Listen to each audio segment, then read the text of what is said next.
I am going to read Samantha and Tricky, the reading passage that goes with part F for our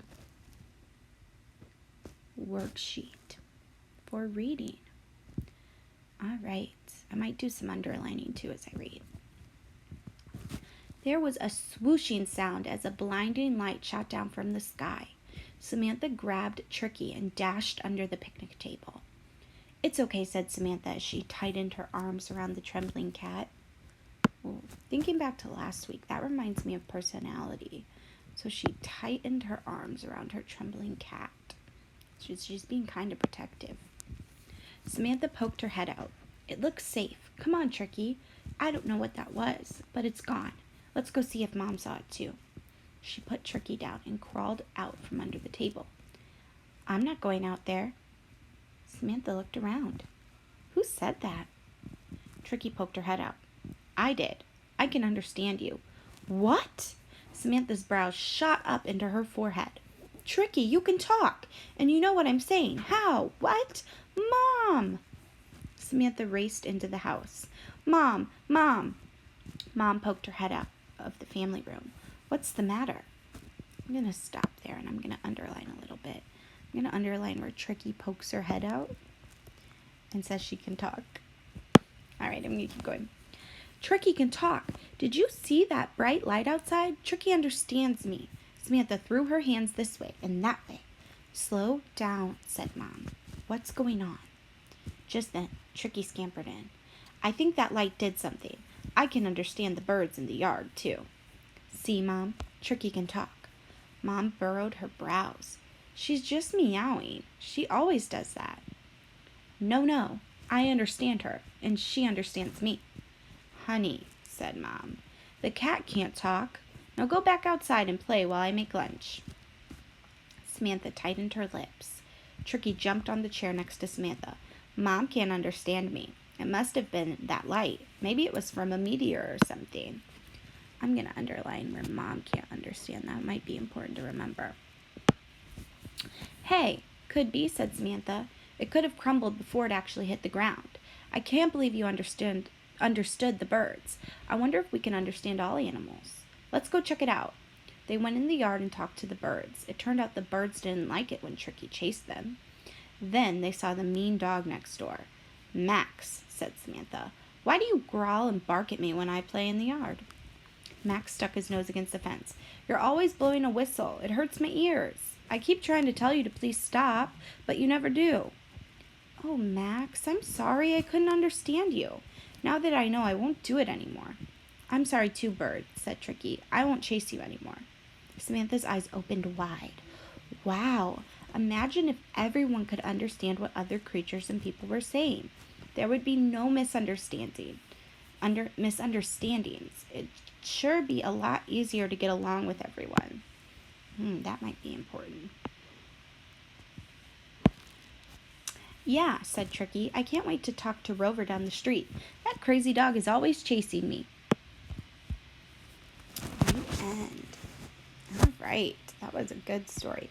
Now I'm going to go back and I'm going to go find my making connections.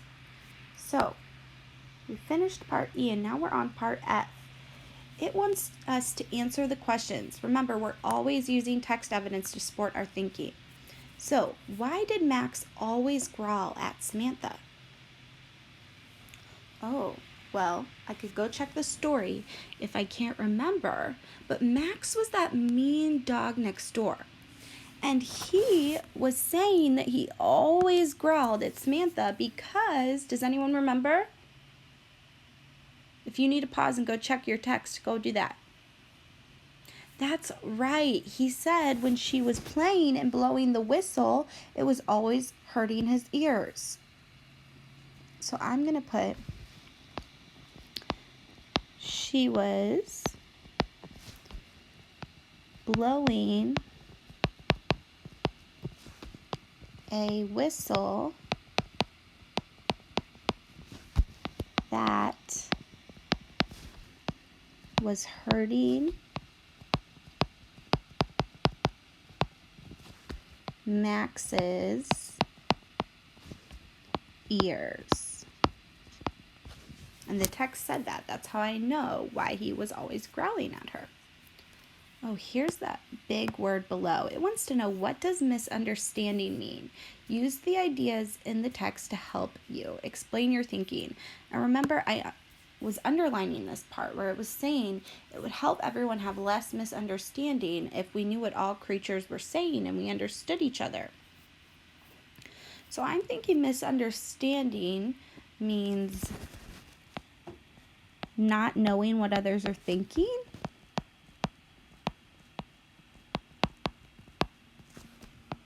And what else? Oh, you're right. Not knowing what others are thinking, but maybe also not understanding what others are saying.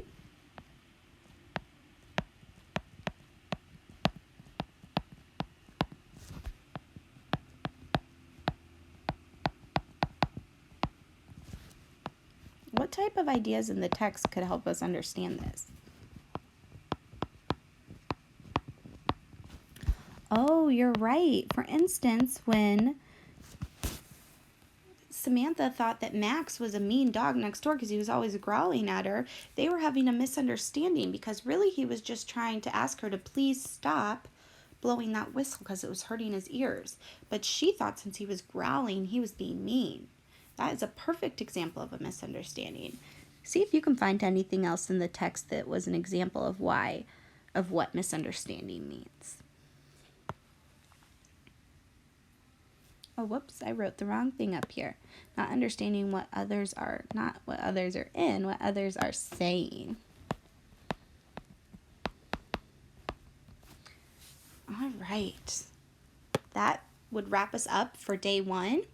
So if you are finished for day 1, you're going to want to pause here, and we are going to go on to day 2. For day 2, what it wants us to do is we are going to read another story and then fill in part G. Part G says, how would you describe the main character, Jackie? Be sure to include traits, motivations, and feelings from the story. So traits are how a character, what describes someone. So maybe a trait would be that they're funny, or a trait would be that they're kind, or caring, or tall, or loud. Those are traits. Maybe in motivations are something they work hard towards. So something that motivates you. Maybe you get a new toy when you do your chores. So that would be a motivation for you, the new toy. And then feelings from the story. We know feelings are how people feel. Happy, sad, mad, excited, right? So let's take a look at this new story for day 2. And it is called The Pet Store. So we're going to read another story about another talking animal. This main character, Jackie, loves to visit the pet store. She likes all the animals, but her favorite is the talking bird. So let's read it and see if she's finally able to teach him a new word. And then we'll come back and we'll fill in our part G. So the pet store. Remember, underlining or post-its are always a great idea to keep track of what you're reading. Jackie, would you like to come to the post office? Mom asked. Yes, please, said Jackie. The post office was next door to the pet store.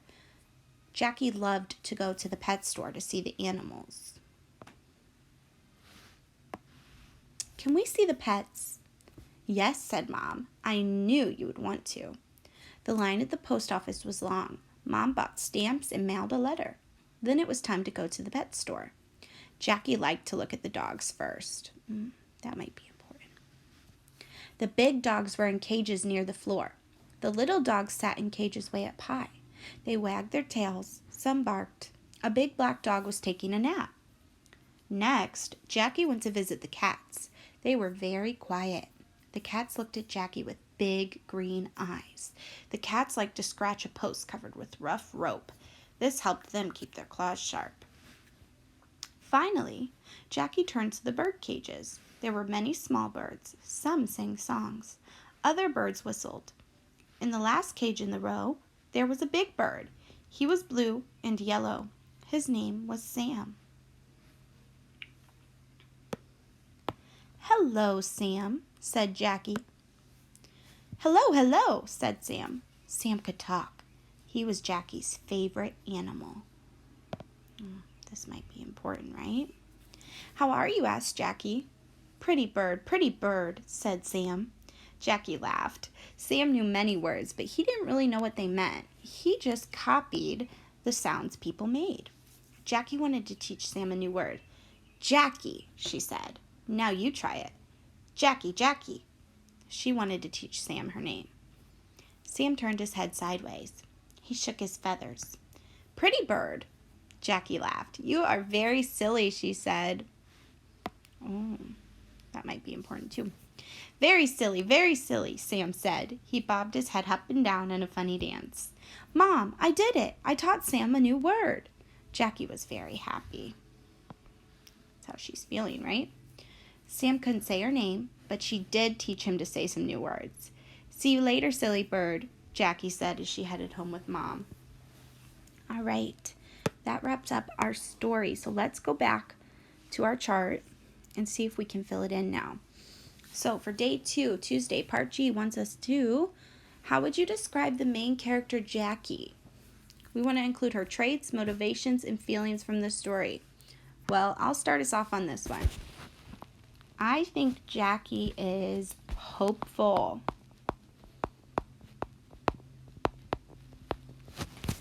One reason I think she's hopeful is because she believes she can teach Sam a new word.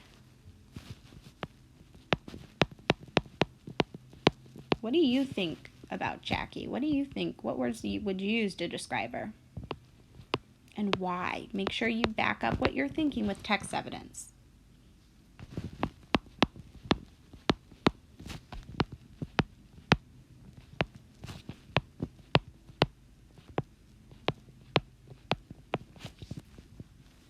What motivates Jackie? Maybe success? Or happiness? Or maybe animals. Maybe animals are a motivation for Jackie because she's happy when at the pet store. What do you think? What's a motivation you think for Jackie?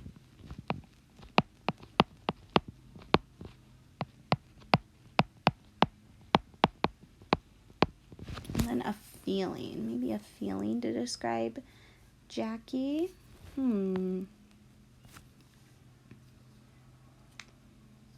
Happy. It said in that story she was happy a lot, right? She was happy when with animals. She was happy when she had success teaching Sam a new word. So happy. There's lots of things you could pull from the text to describe that.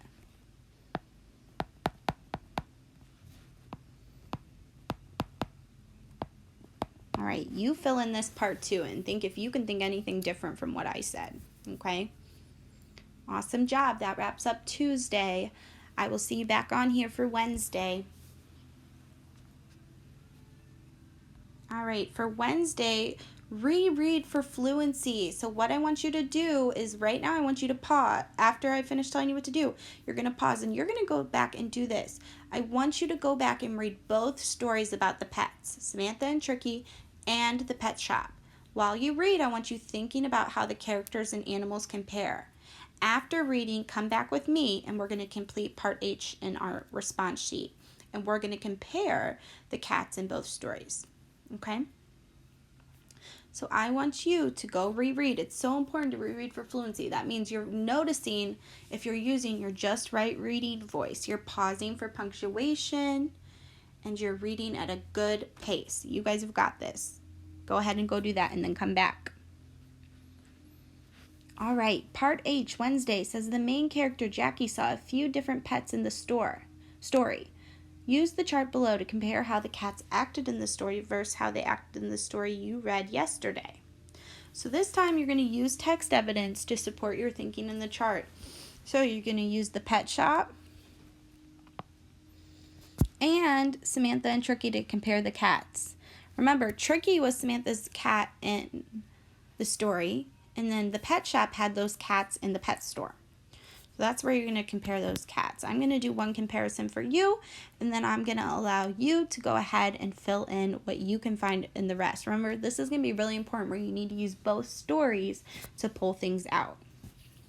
So the pet shop, I remember that the cats, they would scratch a post board, right? So they would scratch and play in their cage. They also live in a pet store. That's different than Tricky, right? Tricky lives in a house with Samantha's family. There's also another big difference, and then I'm going to let you pick some too. Tricky can talk. I don't think those other cats could talk, right? She could talk to the parrot or the bird, but she couldn't talk to the cats. All right. You finish up what you can find, some text evidence to support your thinking for this chart, and then you are done with Wednesday, and I will see you back here for Thursday. All right, we are on,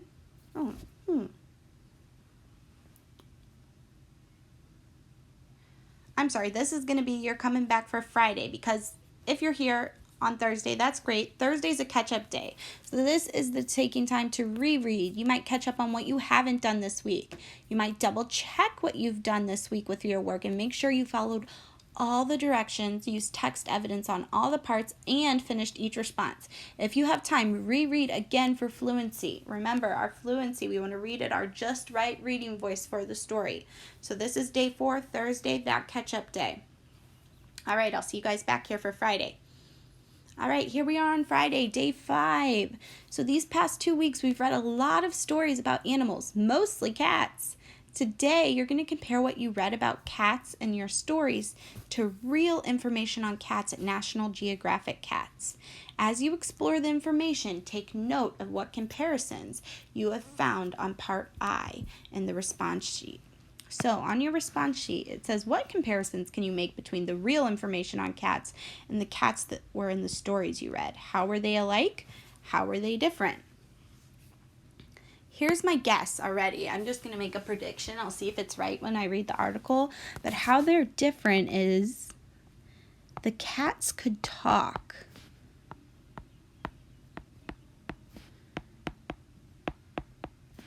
In the stories. And probably I don't think they're going to be talking in something from National Geographic, because that's real information on cats. And I know real information is nonfiction, and we were reading a lot of fiction, and that's a big difference, right? So now is that time. I want you to take the time, and you're going to read that National Geographic article about the domestic cat. It's going to give you lots of good facts and information, okay? So I want you to go through and read all about that, okay? And then when you're done, you're going to come back and you're going to fill in that part I, the similarities and differences, right?